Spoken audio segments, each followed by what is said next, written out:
충모님의 옥바라지, 여기 옥바라지라는 것은 감옥에 계신 분에게 옷이라든가 음식을 장만해서 찾아가서 돌보는 것을 말합니다. 그러니까 감옥에 계신 참 아버님을 위해서 충모님이 옥바라지 한 겁니다.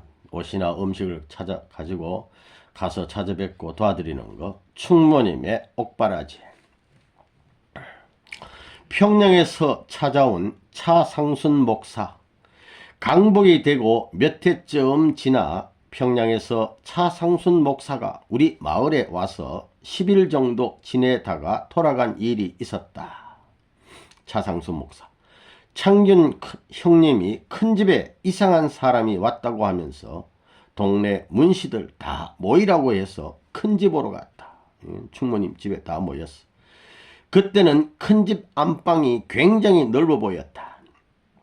내가 16살, 그러니까 한 15, 16세쯤 될 때였다.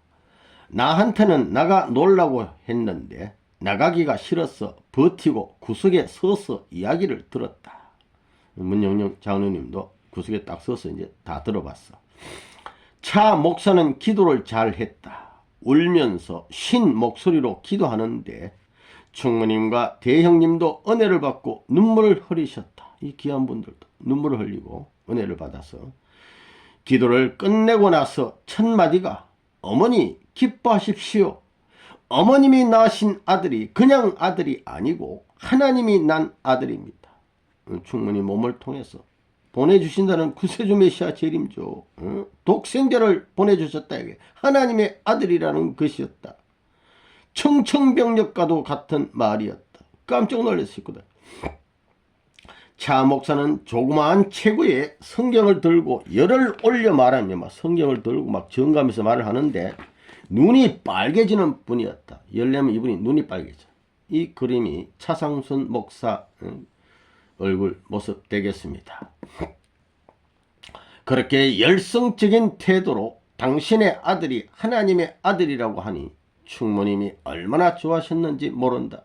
얼마나 좋겠습니까? 충모님은 그 기쁨을 억누르지 못해서 셋문으로 옆에 조그만 문 열고 나가서 끝내 울음을 터뜨리셨다. 충모님은 알고 계시거든요.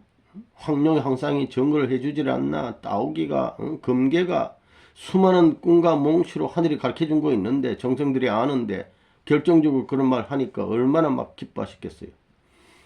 눈물을 막 터뜨렸다. 누구에게도 말 못하실 사정을 품고 계시다가 그런 말을 들었으니 오죽하셨겠는가. 그런데 의외로 열렬하게 기독교를 믿었던 성룡 육천 형네는 그 집은 많이 반대했어. 덕흥교회 장로인 경천 당숙은 이제 그 집회는 안 왔고 집사인 은균 형이 차 목사의 말을 듣고 평을 했다. 용명이가 무슨 구세주 재림주가 됐냐. 그거 목사라는 게 이 사람 말이지. 차상준 목사라는 게 밥 얻어먹으러 왔지. 겨울에 그놈이 막 나오는 거야. 이제 겨울에 밥 먹을 데가 없으니까 이런 곳에 왔다. 당장 내쫓아라. 한번 야단했다. 기성신앙을 갖고 있는 사람은 각중에 받아들이기 어렵지 않습니까? 집안 동생이 뭐 구세주라니까. 신국 둘째 할아버지의 막내 아들인 경립 당숙대 큰아들 창균 형은 우리 용기 형보다 한 살 아래였다. 그 형이 신의주에 가서 남의 집 약방 심부름 하다가 그때 고향에 와 있었다. 마침 고향에 와 있었는데 그 집회에 참석을 했어. 큰집 형님이 구세주가 되지 말라는 법이 없다. 자격이 있다. 우리 보니까 용명이 형님 자격 있어. 우리 집안에서 주님이 나오면 좋은 일이지 왜 반대하느냐 하고 막 한마디 딱 한 거예요. 그때 창균 형이 환영하자 그 마음속으로 그 막 있던 사람들이 여럿이 막 지지한 거예요. 그래 용명이 어릴 때부터 2살 3살부터 무슨 뭐 중매주고 8살부터 중매주고 딱딱 맞잖아. 그죠? 보통 아들이 아니잖아. 구세주 맞단 말이야. 이렇게 지지를 하니까 그러자 은균 형은 차 목사도 이 형이 반대하는 형인데 이상하지만 너도 미친놈이구나. 너 메시아가 누군 줄 아냐? 메시아는 예수님밖에 없는데 요새 기성교 신앙과 똑같아. 용맹이가 어떻게 하나님 아들이 되느냐. 2000년 전에 기성교인들이 반대하듯이 그렇게 반대했단 말입니다. 라고 반대했다. 그러면서 결국 집안 싸움이 되어버렸어. 한 집안에서 믿음으로 주동이 되어야 할 분들이 아버님의 참 보호자가 되고 그 힘을 합쳐가지고 함께 나가야 될 분들이 오히려 두 표나 나눠서 거부함으로써 동네 분위기가 좋지 않았어요. 그때 지지하는 패, 반대하는 패 둘로 갈라져 버렸다. 문장은 문영인 장을 가보니까 같은 기독교인데 왜 그렇게 반대하나? 나는 어렸지만 그런 의문을 가졌다. 사랑방에 계시는 할아버지, 이 할아버지는 문치국 할아버지, 귀한 분, 또 충부님, 김경료 할아버지, 이 충부님은 참석하지 않았어요. 사랑방에 가만 계신 거예요. 몹시 궁금해 하셨다. 내가 이제 집회가 끝나고 사랑방으로 갔더니 충부님이 물으셨다. 너 안방에서 나오냐? 그 목사가 무슨 이야기를 하더냐? 하고 하문하시니까 작은 형님이 하나님 아들이래요. 예수님과 같은 구세주래요. 이렇게 딱 대답을 하니까 내가 그렇게 말씀을 드리니 충부님도 다 아시지 벌써. 그래 하시고 얼굴에 희색이 번지며 좋아하셨다. 다 환영한 거예요. 또 문치고 할아버지도 그래 우리 집안에 그런 집안이다 라고 반기셨다. 다 예언하신 분들이 예언들이 이루어진 걸 보고 시몬 안나처럼 대번 알아본 거예요. 내가 그 사람이 평양에서 유명한 목사래요 하니까 유명하니까 여기까지 왔겠지 라고 하셨다. 그 일로 인해 그간 가문에 짙게 들이온 그늘이 벗어지는 그런 기분이었다. 그동안 고생 많이 했는데 마음고생 많이 했는데 그 말로 막 그 사건을 위해서 좀 보상이 됐답니다. 아, 우리 집에 이런 구세주가 태어나려고 이런 어려움이 있었는가 보다 하고 이제 딱 했는데 충모님은 차 목사를 아랫목에 모시고는 아버님 정가한 사람도 말이야 아버님 대하듯이 얼마나 고마웠으면 달걀 찜으라고 그 어려운 시절에 조기 좋은 고기인데 이거를 통째로 굽고 하얀 쌀밥을 해서 밥상을 차려 잘 대접했다 하셨다. 평소 믿고 있는 대로 당신의 아들이 구세주요 재림주인 것을 그때 확인하신 것이다. 이제야 우리 집안에 내가 생각하던 일이 일어나는구나. 외부 사람이 처음 보던 사람이 와가지고 정글 하니까 나는 그때부터 큰 어머니를 유심히 지켜보게 됐다. 친어머니는 맨날 진배 없어. 그것은 뭐 같이 먹고 사는 거야. 그렇지만 안타깝게도 거기까지가 전부였다. 차 목사의 말을 듣고 용기 형이 기분이 좋아서 그 다음에 이제 1948년 봄에 참아버님 형님 만나러 보러 평양에 갔는데 아이고 아버님이 감옥에 가 계셔. 참 아버님이 또 감옥에 갔다는 말을 듣게 됐다. 흥남으로 가신 것이다. 평양에서 한 3개월 계시다가 평양 힘에서 3개월 계시다가 흥남 감옥으로 가시던 거예요. 돌아와가지고는 큰어머니 형님이 또 감옥에 갔대요. 아이고 가슴이 철렁해요. 분위기가 살아났던 것도 아주 잠시였다. 또다시 그런 충격을 받다 보니 집안에는 다시 웃음기가 사라지고 말았다. 이제 뭐 참 확 좀 팔자가 피고 이렇게 막 드러나야 되는데 아니 또 감옥에 갔다니 이렇게 된 겁니다. 충모님은 그 뒤로 일평생 그늘진 삶을 벗어나실 수가 없어요. 아니 메시아들이 맨날 감옥에만 가니까 항상 근심에 쌓여 있는 모습이었으며 그 천상에 말이죠. 이상원 선생님이 그 천상 좋은 곳에 가서 맨날 표정이 어두워. 아버님 앞에 또 효도하겠어. 잔치집에 가서도 어울리지 않으셨다. 뭐 웃고 노는 데는 잘 안 가. 어머니로서 아들에 대한 누구보다도 충성한 분이지만 세상과는 일절 짝하지 않으셨다. 세상 거 보고도 그냥 싫어. 당신의 아들이 누구라는 것을 아시면서도 공산 치하에서 이거 얼마나 어렵습니까? 누구에게 말 한마디 자랑 한마디 못하고 돌아가신 것을 생각하면 너무나 가슴이 마음이 아프다. 문영영 장관님도 아프면 우리를 또 아픈 거야. 왜 그렇게 그늘진 삶을 사시나 했는데 요즘에야 이해가 된다. 아무튼 나는 그때 차 목사가 큰 집 안방에 들어와서 핏대를 올리고 열을 내서 하는 말이 뭐 살살살 얘기한 게 아니야. 막 소리 지르면서 막 했단 말입니다. 신념에 차서 말이 나쁘게 나쁘지 않게 들렸다. 그 무렵 나의 꿈속에 이상하게도 참 아버님이 자주 보였다. 선한 마음을 품으니까 보이는 거지. 나는 참 아버님이 우리 집안에서 제일 똑똑한 분이고 학문도 많이 하신 분이니까. 천상천에 이런 우리 아버님 같은 분이 없잖아. 다 알잖아. 너 온데도 오고 다 알잖아. 중매도 해주고 다 아는 분. 그 형님이 출세하기를 바라고 있었다. 그래서 그런 꿈을 꾸나 보다 하고 나름대로 꿈풀이에 있는데 꿈에서 참 아버님이 날아다니는 것을 보기도 하고 막 날아다녀 강연하시는 것을 보기도 했다. 지금 생각해도 놀라운 일이다. 차 목사가 그 어려운 상황 가운데서도 참 아버님을 분명하게 증거했다는 것은 대단한 일이었다. 이북에서부터 참 아버님을 믿고 고생하면서 따라 나온 그 신앙이 참된 신앙이라고 본다. 사람은 입이 삐뚤어도 말은 바르게 해야 된다 말이 있어요. 그래서 그런 삐딱한 말 하는 사람 많잖아. 바른 말 해야 되지 그래. 일가 친척들과 충모님, 대형님 앞에서 당신 집안의 아들이 어떤 분이라는 것을 제대로 밝혀주었으니 저 나라에 가서도 자랑스럽게 생각할 것이다. 그때는 비록 반대받았지만 지나간 다음에는 정말 자랑스러운 일이 아닐 수 없다. 우리 충분히 작은 끼에 넘어가지 않아요. 대의의 중심에서 지배를 받아 선이라는 것은 참이라는 것은 우리에게도 현실적으로 고생스러운 난관이라는 것은 넘으면 반드시 평지가 나오게 되는 하나의 고개인 것이다. 참 아버님 생전에 검문도에 갔을 때 참 아버님께 그 일에 대해 여쭤본 적이 있다. 아버님, 그때 참 목사가 고향에 와서 열성적으로 눈이 빨개져서 아침부터 저녁까지 그렇게 증거했는데 그거 알고 계십니까? 하고 여쭸더니 참 아버님이 내가 보냈지라고 대답하셨다. 아버님 보내서 온 분이.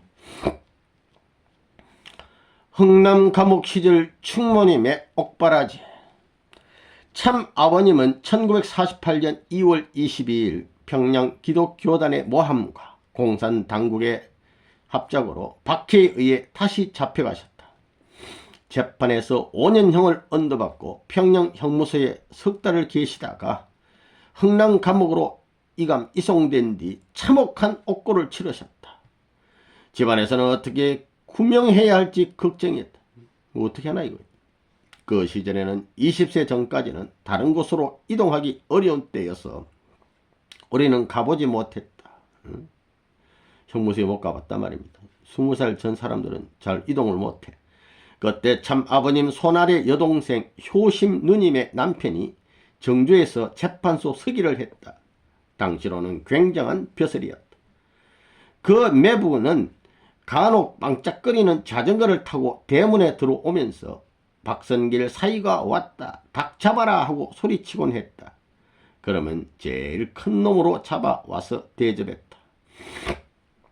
그 매형이 참 아버님이 감옥에 갔다는 사실을 확인하고 중간 역할을 많이 해줬다. 뭐 여러가지 이제 정보도 알고 이렇게 도와주고. 문정에서는 참 아버님이 감옥에 갔다고 해서 공산당에 대해 마음속으로 반기를 들고 협조하지 않았다. 마음속으로 막 미워 죽겠어. 동네 사람들도 같은 생각을 하고 있었다. 용명이는 어릴 때 아버님 이름 나비가 돼서 홀로 날아다니는데 못된 수랭이 이건 번데기란 말인데 뭐 수랭이가 됐단 얘기야. 참 아버님이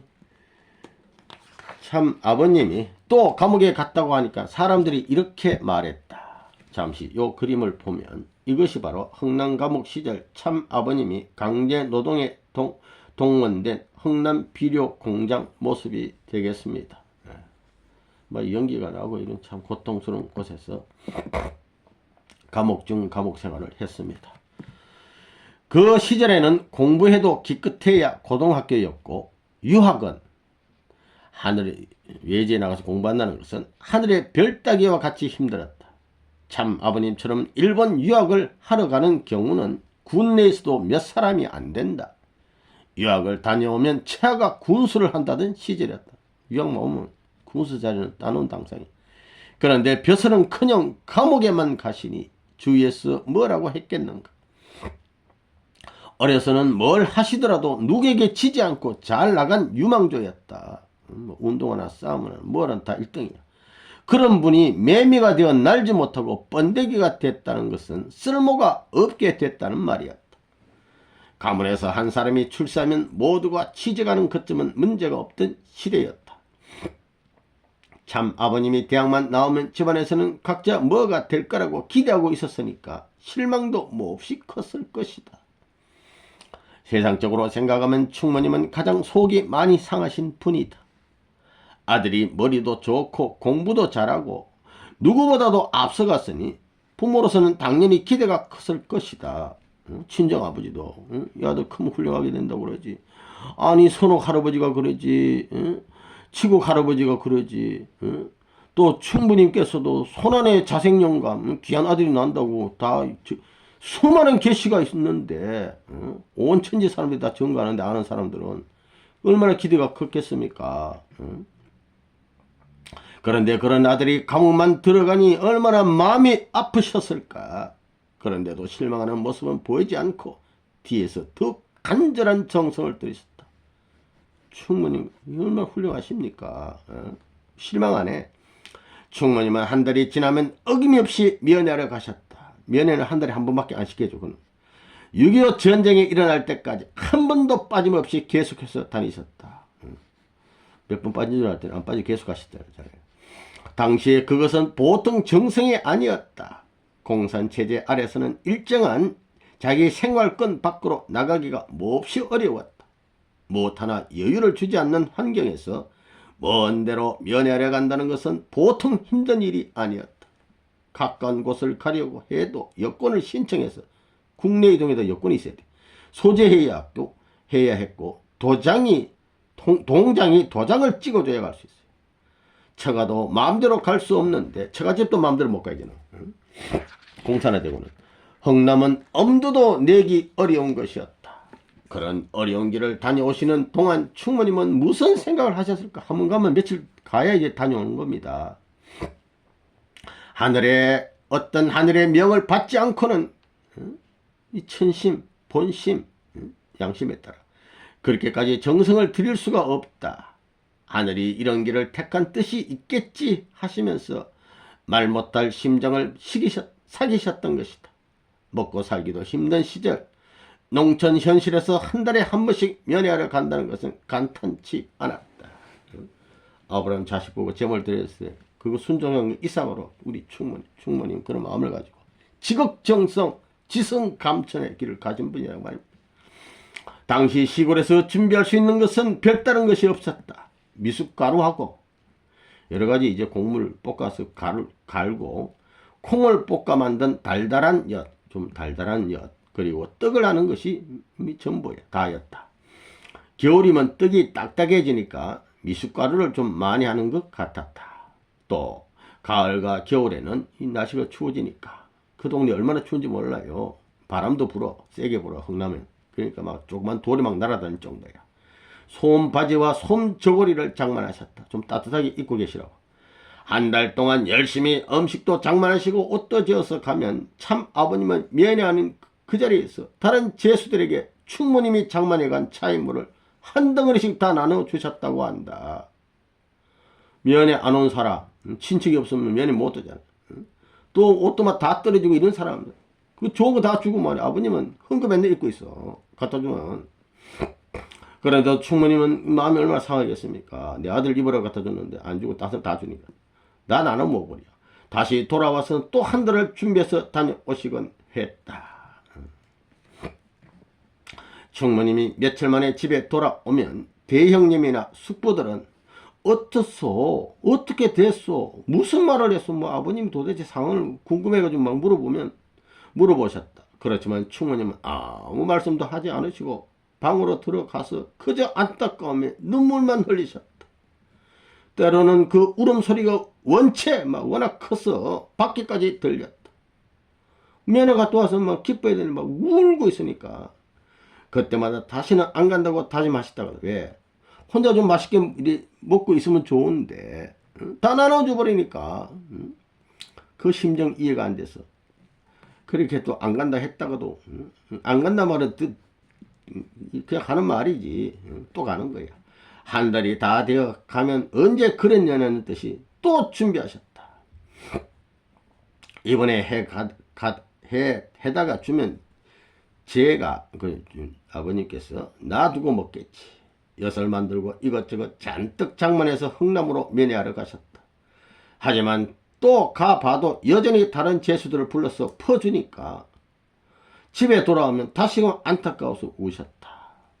그러면 우리 충무님께서는 뭐 세상 사람 사랑하지 않는 게 아니에요. 사랑하지만서도 그래도 딴 사람도 자기들 미워하는 거지 않겠냐 이거야. 내 새끼는 좀 먹어라 이런 얘기인데 뭐 다 나눠주니까 얼마나 속상하겠습니까.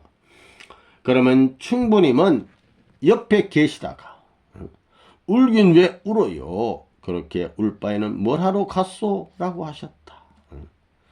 참 아버님에 대한 충무님의 사랑은 그토록 극진하고 지성스러웠다. 우리 뭐 통일교의 떡길을 따라간다고 부모님 앞에 뭐 한 말로만 했지 뭐 언제 이렇게 충무님 100번의 1도 한 사람 아무도 없어요. 우리 충리 같은 분은 없다는 걸 알아야 돼요. 소를 팔아 뒷받침하신 대형님, 그 다음에 큰 형수 치수 여사님, 이런 충무님을 조금 못마땅하게 생각했어요. 워낙 어려운 살림에 매달 면회를 다니시다 보니 속상해서 이제 그만 가셨으면 좋겠다는 눈치를 보이셨어요. 우리 참 형수님, 살림을 꾸려야 하는 큰 형수 입장은 몹시 어려웠을 것이다. 뭐 그런 면은 있어. 그래도 충무님은 아랑곳하지 않으시다. 좀 몰라서 그렇게 하고 막 우리 충무님은 이해하고 한동안 조용히 계시다가 또 손수 쌀을 찌어가지고 미숫가루를 만들고 엿도 다리고 쌀도 한두 말 또 팔아야 되잖아. 예비하려면 돈도 있어야 돼. 팔아가지고 예비를 만드셨다. 대형님 역시 불평 한 번 하지 않으시고 우리 대형님 얼마나 귀합니까.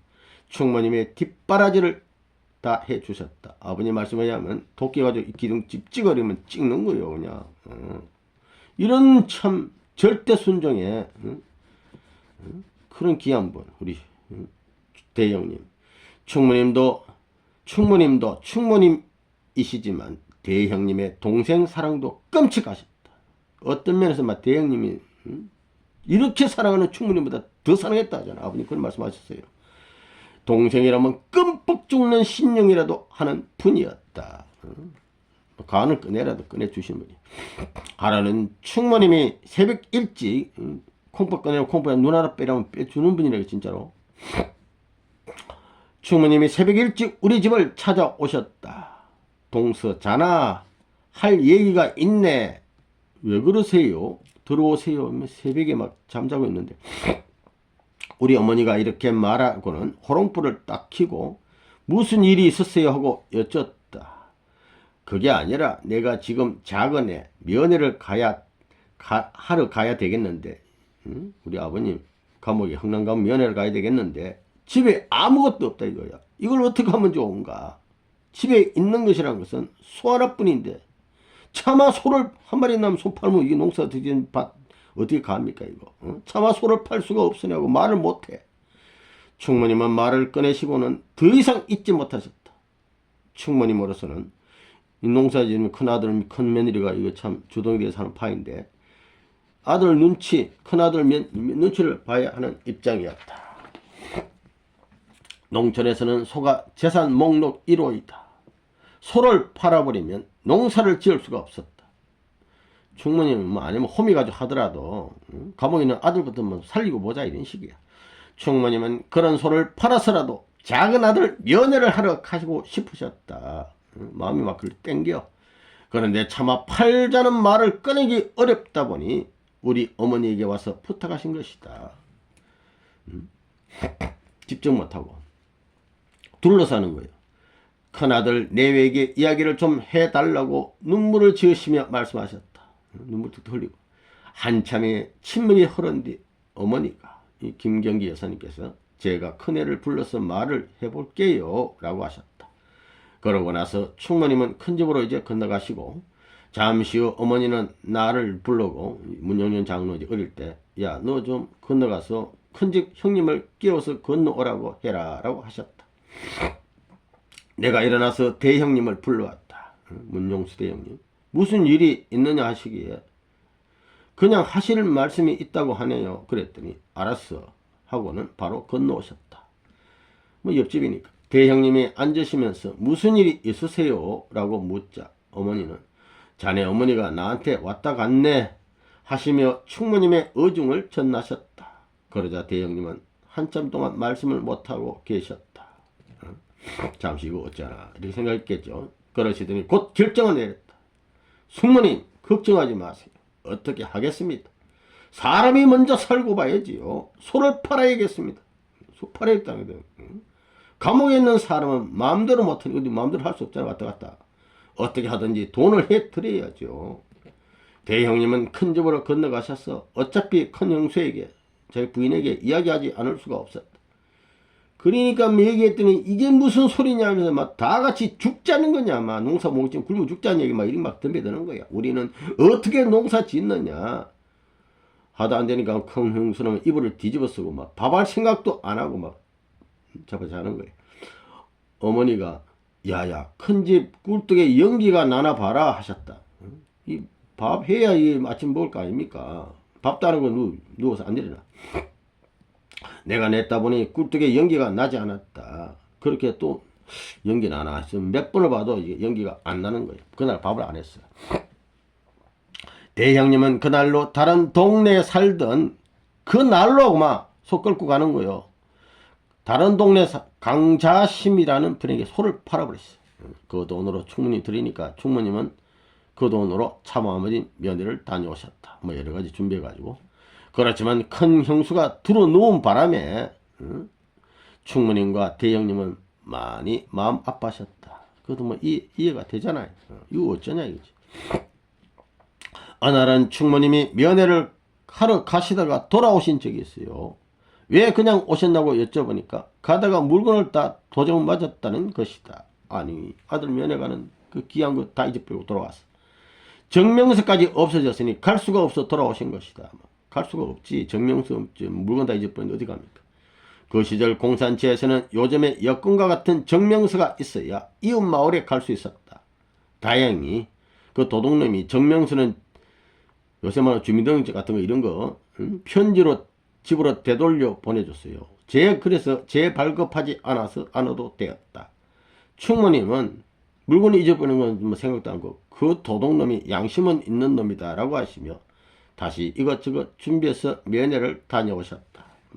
얘기했다 이놈아 잘 먹고 잘 살아라 하고 이제 용서해주고 또 준비하게 또 다녀온 거야. 충무님의 환갑잔치 만 60 딱 이렇게 돌아오면 60해 생신이 돌아오면 환갑잔치 하지 않습니까? 당신은 얼마나 귀한 잔치입니까? 참 아버님이 옥중에 계실 때에 충무님의 환갑이 다가왔다. 대형님은 우리 어머니를 찾아와서 작은 어머니니까 충무님의 환갑잔치를 어떻게 해야 할지 물으셨다. 집안에 아무것도 없어. 면회 왔다고 돈 다 쓰고 면회 소 팔아가지고 왔다 갈 판인데 뭐 돈이 있나? 아무것도 없는데 어떻게 환갑잔치를 하겠나? 밑에 작은 어머니 봐도 그렇잖아요. 돈이 한두 없는데 어머니의 대답에 대형님은 또 효자야. 그래도 그냥 넘어갈 수는 없습니다 라고 하셨다. 충무님도 생각 본인 뭐 대접받는 게 문제가 아니야. 먼 훗날 자식들에게 부모 환갑도 못 차려준 불효 자식을 만들고 싶지 않았다 이런 생각을 하시고 항상 남을 생각하시고 환갑잔치를 했으면 좋겠다고 말씀하셨어요. 얼마나 훌륭한 결정이에요. 옆에 있던 우리 아버님도 환갑잔치 그래서 결정해서 하셨어요. 옆에 있던 큰 형수는 그 지치구 여사 문용수 대형님 부인 지금 작은 아들이 감옥에 가 있는데 무슨 환갑잔치를 하냐면 또 이제 썩 반대한 거예요. 아직도 분이 안 삭힌 것 같아요. 결국 회의를 통해 친척들이 조금씩 회의를 통해 가지고 조금씩 돈을 모아 가지고 충무님 환갑잔치를 하자고 결론을 내렸다. 지금에서야 생각해보니 충무님은 참 아버님이 어떻게 될 것인가를 헤아리시고 먼 훗날까지 예견해 내리신 결정이 아닌가 싶었다. 뭐 충무님만 좋은 게 아니라 그 하는 사람 모두 다 복 받는 거예요. 함께하면 똑같은 복을 받습니다. 가인 아벨 복이 똑같은 거야. 잔치는 성대에 치러지는 않았다. 뭐 성대할 수도 없어. 형식적으로는 겨우 한두 시간 정도 했다. 마당에 멍석을 펴고 상을 차리고는 기생과 필이 좀 불고 말이야. 줄타기 광대 좀 하고 이랬어요. 사정을 모르는 사람들은 저 노망난 할망구 아들은 감옥에 갔는데 기생을 불러다 놓고 노래하면서 눈물 한 방울 흘리지 않는다라고 말했다. 뭐 춤은 여기서 노래하고 막 춤추고 그런 분이 아니요. 그 분위기상 그렇게 해줬다는 거죠. 우리 아버님은 충무님 속으로 눈물을 흘리고 계신 거예요. 그 시절 집안 분위기는 항상 그늘졌다. 윤국 할아버지가 독립운동을 하시고 뭐 돈도 쓸어놓고 뭐 늘 분위기가 감시당하고 그러잖아요. 참 아버님이 감옥에 또 가시지. 재앙이 끊이질 않아. 집안에 막 사람들이 죽지. 막 개가 애 기도 뜯어먹지. 막 이런 일이 벌어졌잖아요. 집안에 돼지도 죽고 소도 말도 죽고 막 사람들이 늘 어둡게 지냈다. 어떤 낙이나 희망이라는 것이 없이 하루하루 살다 보니 살아나온 거예요. 이게 얼마나 이 탕감에 가장 힘든 길을 걸어온 가정 아닙니까? 우리 충분히 가정. 형님이 왜 그렇게 살까? 왜 감옥살이를 할까? 나는 그런 의문도 가졌었다. 하지만 충모님은 절대적으로 참 아버님이 하나님의 아들로 오신 것을 믿고 이 절대신앙, 절대사랑, 절대복종 잘못된 것이라는 것을 잘못된다는 것은 일절 생각도 하지 않으셨다잖아요. 얼마나 훌륭하십니까? 아브라함, 이삭 신앙 몇 배가는 신앙을 하신 분이 여기요 전쟁 때 사람들이 많이 죽어갔지만 두려워 내색 한번 하지 않으셨다. 죽는 것도 겁이 안 나. 아버님을 위해서는 그만큼 참 아버님을 믿고 하늘의 계시를 받으며 일생을 지탱해 나가셨다. 섭리사의 뿌리 되신 충모님, 내가 이 해골에게서 전하고 싶은 가장 중요한 핵심은 참 아버님 성탄에 있어서 직접적인 모태 기반이 되는 충모님의 역사에 관한 것이다. 나는 우리 식구들이 충모님에 대해 진정으로 알지 못하고 있다고 생각한다. 진정을 알지 못하고 있어. 하나님이 참 아버님 한 분을 이 땅에 보내실 때 만번의 준비를 하셨을 것인데 그 근본적인 것을 준비하신 분이 바로 충모님이라고 본다.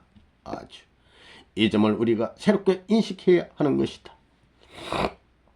여수 청해 가든에서 참 아버님을 모시고 식구들 앞에 충모님에 대해 몇 차례 간증할 기회가 있었는데 그때마다 참 아버님은 너가 어떻게 그런 생각을 했느냐. 아버님이 하나님 앞에 효성의 돌을 따니까 하나님이 아버님 앞에 너가 어찌 그런 생각을 했느냐 하듯이 이 전통을 상속받은 분이 문정년 또 장로 아닙니까? 네가 어떻게 생각했냐 하잖아요. 하며 반가워하셨다. 참 아버님은 당신이 이 땅에 오시기에 앞서 충모님이 하늘로부터 준비되신 분이라고 말씀하셨다. 우리 충모님 보고 아무것도 모르는 분 이런 말 하면 큰일 나는 거야. 모르는 게 없는 분이에요. 천상천하에 천상에서 성인들을 아버님 잘 모시고 지도하시는 분이에요. 지금 윤계명씨 본 건 다 있어요. 그런 말씀을 듣고 나서 지난날 충모님의 삶을 되새겨보니 더욱더 확신을 갖지 않을 수 없었다. 하늘이 준비하신 분, 하나님이 준비하신 분 하늘이라는 것은 나는 19살 때 될 때까지 고향집에서 충모님을 보며 생활했다. 겉으로 보면 우리 보통 시골 할머니 비슷하게 보이지만 내용이 질이 심정이 틀리다고 말이야. 삶의 질이 똑같이 생각하면 안 돼요. 지금 지내놓고 보니 내가 지켜본 바 온 충모님의 삶에는 하늘의 뜻이 서려 있었다는 것을 실감하게 된다. 충부님과 충모님은 인생의 도를 넘으신 분들이 도성 인생은 도를 아예 넘어섰어. 인격자, 참다운 인격자다 말입니다. 부부간 다툰 것은 할 줄 몰라. 충모님은 세상 사람들과 희낙낙하며 세상에 그 어디 쓸데없는 데 어울려가지고 희낙낙거리는 그런 삶을 안 살고 체격도 남들이 건강하시고 누구에게 지지 않는 성품과 자부심을 가진 분이었지만 그것을 드러내지 않아. 좋은 것을 힘센 거 있어도 자랑하지 않아. 사랑의 완성자. 타고나신 대로라면 전혀 그럴 수 없는 분임에도 이상하리만치 조용하게 사신 분이요. 아무하고도 접촉하지 않고 집 안에서만 뺑뺑이 돌아 맴돌다가 한 달에 한 번 참 아버님 면회만 다녔어. 오직 이 정성, 반복되는 정성. 이거 한 번 다니게 된 거예요. 이거 얼마나 이거 귀하신 분입니까? 심리 밖을 순식간에 아버님 참 학창시에 사고 났다니까 25일을 막 아카시아 밭 찔러도 모르고 뛰어가신 분이 10년 안에 밖을 못 나고 여기서 뺑뺑 돌고 사시다. 정성들이냐고 걱정한다고.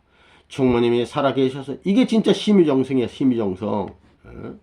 충모님이 살아계셔서 성공하신 참 아버님의 모습을 보셨다면 얼마나 기뻐하셨을까.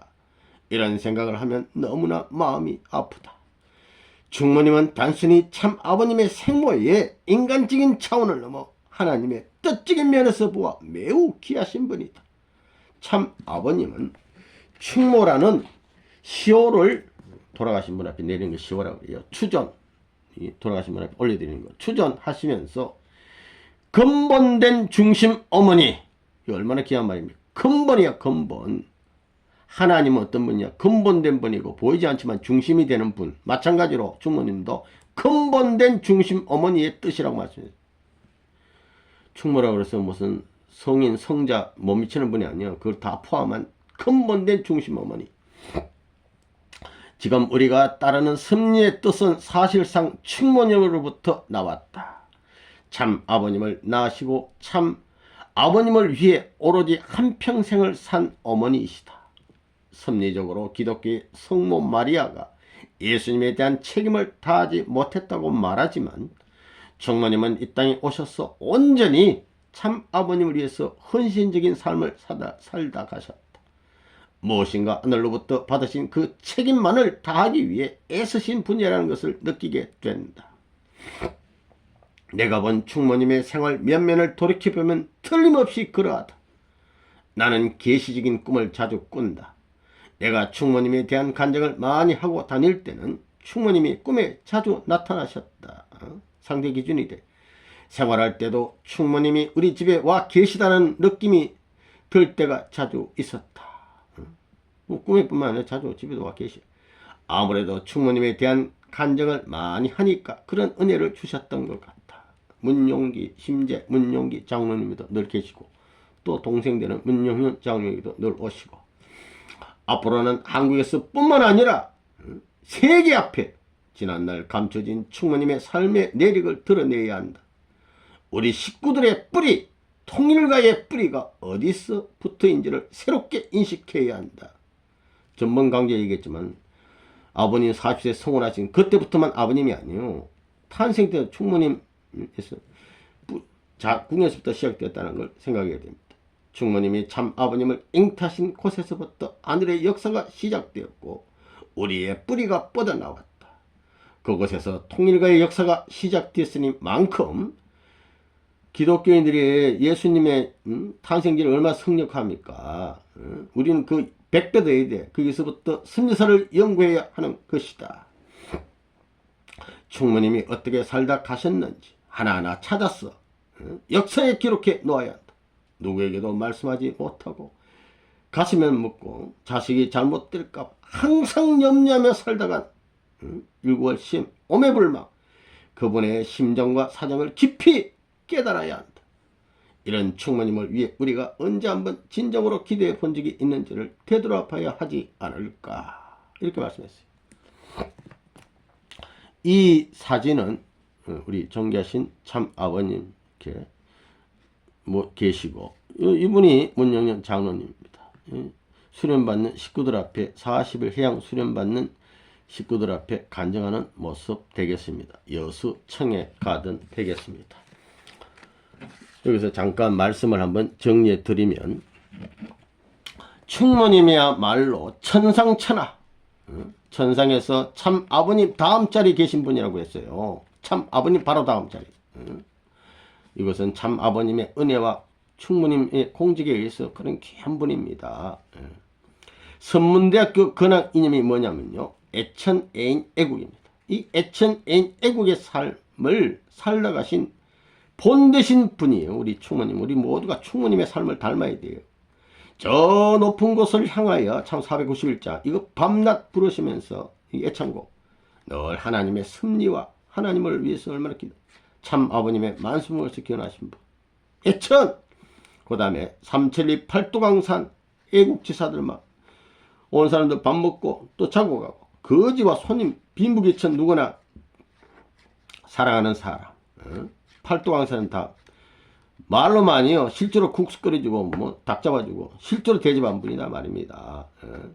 자기 가정과 자기 가문 뿐만 아니라 넘어서 가지고 나라와 민족 세계 사람을 사랑하신 분 애천 애인 그 다음에 하나님 나라 주권 복귀를 위해서 조국 광복 남북 통일을 위해서 북한 해방을 위해서 일구월심 기도 정성분입니다. 우리가 남한 땅에서 남북 통일하면 이거 편안히 밥 먹고 잠자고 놀다 가끔 생각나면 아 통일해야지 이런 게 아니요.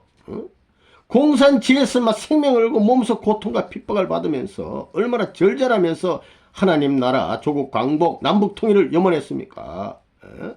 이렇게 하시다가 재물이 되신 삶을 사신 분이란 말입니다. 천상천하의 전무후무한 거룩하신 성모신 충모님 근본된 중심음을 알아야 되겠습니다.